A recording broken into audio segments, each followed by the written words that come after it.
हाँ जी dear students, तो आज हम एनसीईआरटी की एक्सरसाइज 11.3 थ्री डिमेंशनल ज्योमेट्री की स्टार्ट करेंगे। तो आई होप आपने लास्ट लेक्चर के टॉपिक्स को अच्छे तरह से समझ लिया है, कॉन्सेप्ट क्लियर हो गए आपके, और हमने different forms of the plane बताई थी।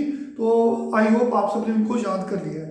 तो चलिए start with exercise 11.3 NCERT book three dimensional geometry. और क्वेश्चन 1 है, in each of the following cases find direction cosines of the normal to plane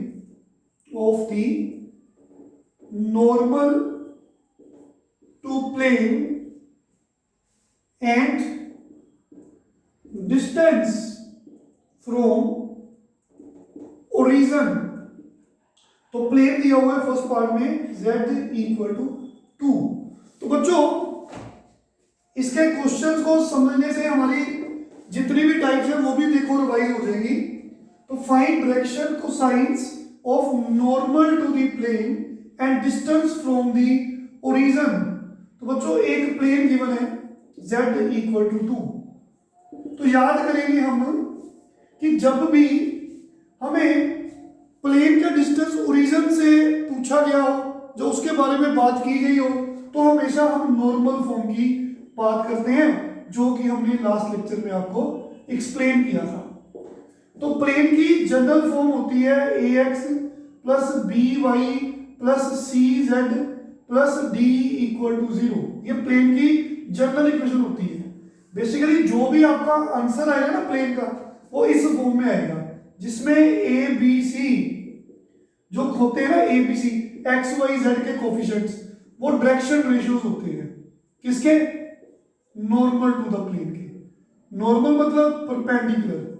तो कोई भी इक्वेशन इस तरह की जिसमें एक्स वाई जेड के कोफिशिएंट्स होते हैं, that is a b c, जिन्हें हमने बोला these are direction ratios of normal to the plane.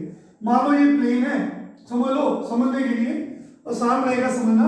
मान लो जिसपे मैं काम कर रहा हूं वो प्लेन है, तो बच्चों प्लेन के normal line, perpendicular line, normal perpendicular line, ये जो प्लेन है इसके परपेंडिकुलर लाइन, जैसे ये मेरा मार्कर है, ये सीधी परपेंडिकुलर लाइन की तरह एक्ट कर रहा है।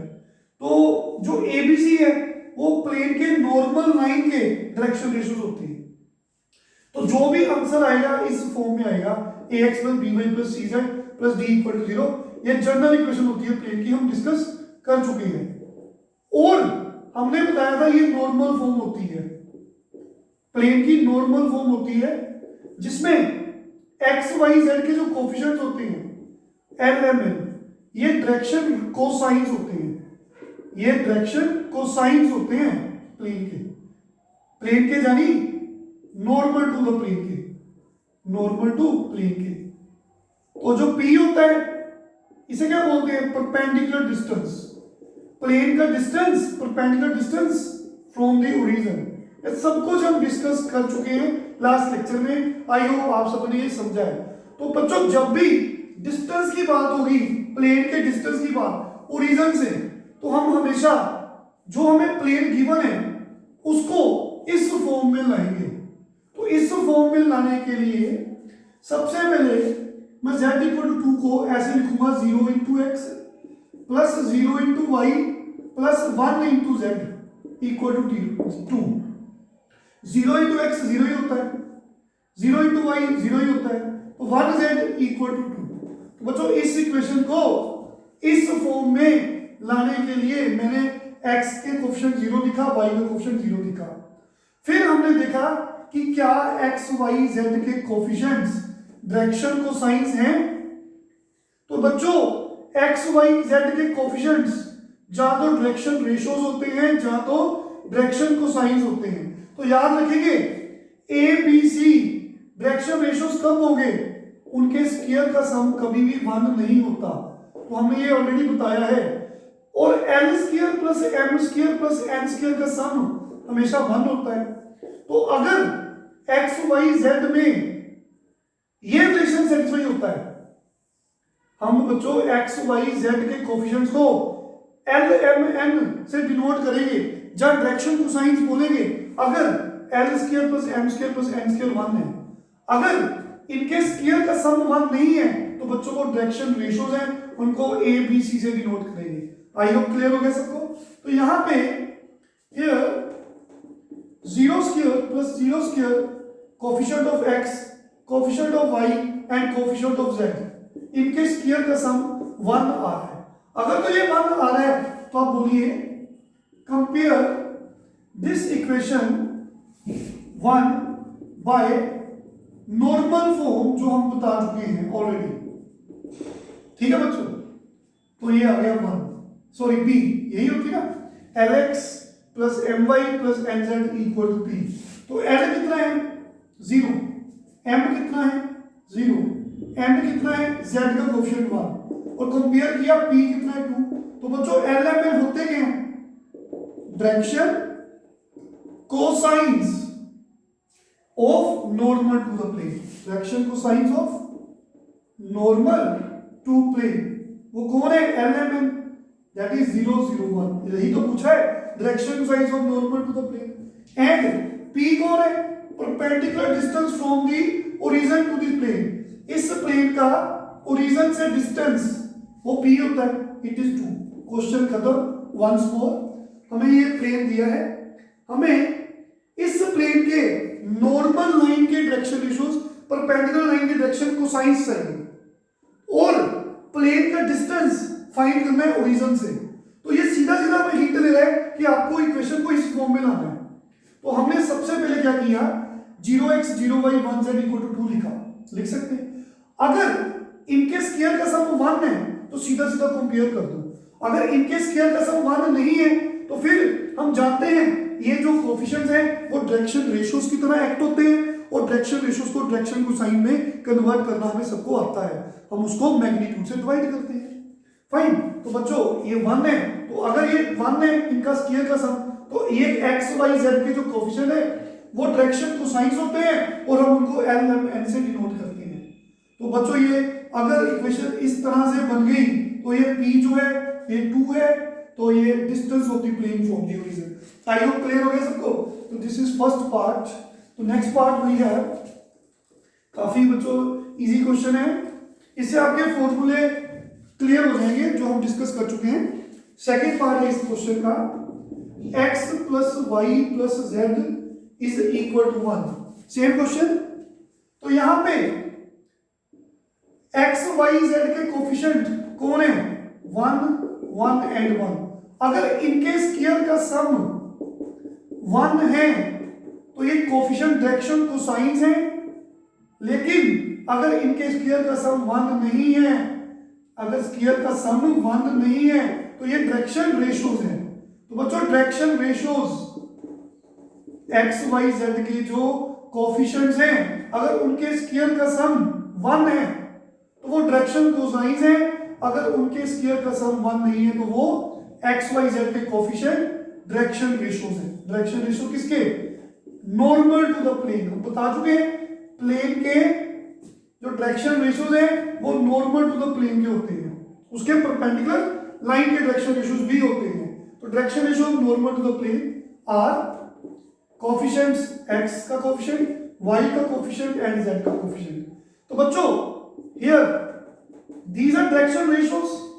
तो डायरेक्शन रेशियोज को कोसाइंस बनाना है तो आपको डायरेक्शन रेशियोज को मैग्नीट्यूड से डिवाइड करना है। तो मैग्नीट्यूड कैसे निकालते हैं, आप सबको पता है, 1 square plus 1 square plus 1 square it comes to be 3 under root 3 है। तो अगर ये इक्वेशन को आपको नॉर्मल फॉर्म में लिखना है तो एक्स वाई जेड के कोफिशिएंट्स जो हैं वो डायरेक्शन कोसाइंस होने चाहिए, but these are direction ratios क्योंकि इनके स्क्वायर का सम 1 नहीं है। तो to make this coefficients as LMN हमें इस इक्वेशन में वापस जाना है। अगेन कौन सी इक्वेशन है, x plus y plus z equal to 1। तो बच्चों दोनों तरफ अंडर रूट 3 से डिवाइड करेंगे, दोनों तरफ अंडर रूट 3 से डिवाइड करेंगे। देखिए आई होप क्लियर हो गया सबको। अगर ये डायरेक्शन रेशियोज है तो कोसाइंस बनाने के लिए मैग्नीट्यूड से हमें इनको डिवाइड करना है, दोनों तरफ √3 से इस इक्वेशन को डिवाइड कर देना है। रीजन आप सबको क्लियर है? Because now we can say compare it with Lx plus my plus nz equal to p। तो देखिए L कौन है? x का कोफिशिएंट 1/√3, m कौन है? y का कोफिशिएंट 1/√3, n कौन है? z का कोफिशिएंट 1/√3 एंड p कौन है? 1/√3। तो बच्चों देयरफॉर एलिमेंट कौन है? इसे बोलते हैं, इस इक्वेशन में एलिमेंट कौन होते हैं? Fraction cosines of normal to the plane. वो कौन है? एलिमेंट की वैल्यू 1/√3। समझ आ रही है सबको? 1/√3 एंड 1/√3 एंड p क्या होता है? Distance of plane. कौन सा plane? x plus y plus z equal to 1। तो डिस्टेंस ऑफ प्लेन, इस प्लेन का डिस्टेंस ओरिजिन से 0 0 0 से कितना है? p कितना है? This is the answer. I hope समझ है सबको? तो ये इक्वेशन थी, इसके कोएफिशिएंट 1 1 1 है। अगर ये कंडीशन सेटिस्फाई करेगी तो कोएफिशिएंट्स फ्रैक्शन कोसाइंस है, अदरवाइज वो डायरेक्शन रेशियोज है, क्योंकि उनके स्केयर का सम 1 नहीं है। तो इसको एबीसी को कोएफिशिएंट्स को डायरेक्शन कोसाइन में कन्वर्ट करने के लिए हमने बच्चों इनका मैग्नीट्यूड निकाला। ठीक है, इनका मैग्नीट्यूड निकाला √3। तो √3 से दोनों तरफ आपको डिवाइड कर देना है। तो डिवाइड जैसे ही किया तो x का कोएफिशिएंट m है, y का कोएफिशिएंट m है, z का कोएफिशिएंट n है। These are direction cosines of normal to the plane and this is p। I hope clear है?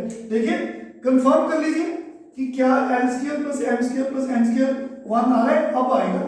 l कौन है? 1/√3। इसका स्क्वायर किया 1/3, इसका स्क्वायर किया 1/3 इसका। तो जब आपने एलसीएम लिया 1 + 1 + 1 3/3 1 आ रहा है। तो आई होप क्लियर हो गया सबको? तो एक और पार्ट करेंगे हम, जिससे आपका क्वेश्चन 1 कंप्लीट हो जाएगा। तो बच्चों बड़े आराम से करेंगे। प्लेन काफी इंपॉर्टेंट है, थोड़ा सा टेक्निकल है, लेकिन समझ आ जाएगा, वेरी इंटरेस्टिंग। तो we have equation of plane is this one. बच्चों सेम इसी तरीके से सबसे पहले मैंने -8 किया, कांस्टेंट को ट्रांसपोज किया, बिकॉज हमें नॉर्मल फॉर्म पे पहुंचना है जो ये होती है, that is Lx plus my plus nz equals to p। तो बच्चों p होता है डिस्टेंस। तो डिस्टेंस कभी भी नेगेटिव नहीं होता। सबसे पहले हमने कांस्टेंट को राइट हैंड साइड पे ले गए। हम जानते हैं इस इक्वेशन को हमने यहां तक लेके आना है। अगर ये नॉर्मल फॉर्म बनेगी तभी हम डायरेक्शन कोसाइंस निकाल पाएंगे और डिस्टेंस निकाल पाएंगे। तो कांस्टेंट को हमने राइट हैंड साइड पे ले गए, तो हमने देखा ये तो माइनस का बन गया, और p जो होता है डिस्टेंस कभी नेगेटिव नहीं होता। तो डिस्टेंस नेगेटिव नहीं होता, तो दैट्स व्हाई हमें इसको पॉजिटिव लाने के लिए दोनों तरफ -1 से मल्टीप्लाई या डिवाइड करना है। उसके बाद हमने इस फॉर्म में लाने के लिए 0x - 5y plus 0z equal to 8 लिख सकते हैं, क्योंकि हमें x का कोएफिशिएंट भी चाहिए, z का कोएफिशिएंट भी चाहिए। तो वो तो है नहीं, x का coefficient 0, 0x is 0 - 5y plus 0z। तो देखो बच्चों, जो x y z के कोएफिशिएंट्स हैं, अगर उनके स्क्वायर का सम 1 है, अरे नहीं तो 25 आ रहा है, तो अगर ये 1 नहीं है तो ये क्या है? Direction ratios. अगर इनके स्क्वायर का सम 1 है तो वो डायरेक्शन कोसाइंस होते हैं। तो डायरेक्शन रेशियोज किसके? Normal to plane. कौन है? एक्स वाई जेड के कोएफिशिएंट्स कौन है बच्चों? 0, -5 एंड 0। इसको स्टोर कर लो। फिर हमने इसका मैग्नीट्यूड निकाला। वो कैसे निकालते हैं बताइए? 0² कैसे बच्चों कैसे निकालते हैं? √ मैग्नीट्यूड कैसे निकालते हैं? इसका स्क्वायर प्लस इसका स्क्वायर प्लस इसका स्क्वायर। तो इसकी वैल्यू कितनी आ गई? √25 दैट इज 5। तो बच्चों इक्वेशन नंबर 1 में वापस जाना है। उस इक्वेशन में आपको दोनों तरफ 5 से डिवाइड करना है। तो डिवाइड बोथ साइड्स बाय 5। देखिए 5 से डिवाइड कर दिया। यहां पे 0/समथिंग 0, 5 में कटिंग हो गई, 5 से 5, 0/समथिंग 0, तो देखिए now we can say that compare it with lx plus my plus nz equal to p, therefore l कौन है 0, m कौन है -1, m कौन है 0 एंड p कौन है 8/5। तो उसने पूछा क्या था, direction cosines of normal to plane, वो कौन है lmn। वो जो lmn कौन है देखिए 0, -1 and 0 and perpendicular distance of plane from origin, वो कौन होता है p की वैल्यू, वो कितनी है 8/5। समझ आया सबको वंस मोर। तो ये इक्वेशन है, सबसे पहले कांस्टेंट को राइट हैंड साइड पे लेकर गए क्योंकि हमें नॉर्मल फॉर्म पे पहुंचना है। तो नॉर्मल फॉर्म ऐसी होती है, तो यहाँ पे कांस्टेंट होता है तो डिस्टेंस जो होता है कभी नेगेटिव नहीं होता। तो इसको पॉजिटिव बनाने के लिए हमने दोनों तरफ -1 से मल्टीप्लाई किया, जब -1 से डिवाइड किया, एक ही बात है। फिर हमने x y z इन पूरे बनाने के लिए x का कोएफिशिएंट 0 लिख दिया, y वाली टर्म तो पहले से है, z वाली टर्म 0 z लिख दी। फिर हमने देखा कि 0 स्क्वायर, तो हमने अभी बोला कि अगर x y z के कोएफिशिएंट्स उनके स्क्वायर का सम अगर 1 है तो वो डायरेक्शन कोसाइंस है, अदरवाइज डायरेक्शन रेशियोज है। तो ये तो 1 नहीं है क्योंकि 25 आंसर आ रहा है। तो उसको डायरेक्शन कोसाइंस बनाने के लिए पहले हमने इसका मैग्नीट्यूड निकाला, 0 स्क्वायर -5 स्क्वायर 0 स्क्वायर उसका अंडर रूट। तो जो भी नंबर आया इस इक्वेशन को दोनों तरफ 5 से डिवाइड किया। तो अब जैसे ही डायरेक्शन रेशियोज मैग्नीट्यूड से डिवाइड हुए तो these coefficients are now direction cosines. तो यही तो पूछा है, direction cosines of normal to the plane. और ये जो कांस्टेंट है इसे बोलते हैं perpendicular distance of the plane from the origin. तो बच्चों आप आज इन क्वेश्चंस की प्रैक्टिस करेंगे, नेक्स्ट लेक्चर में आगे कंटिन्यू करेंगे। Thank you very much, take care.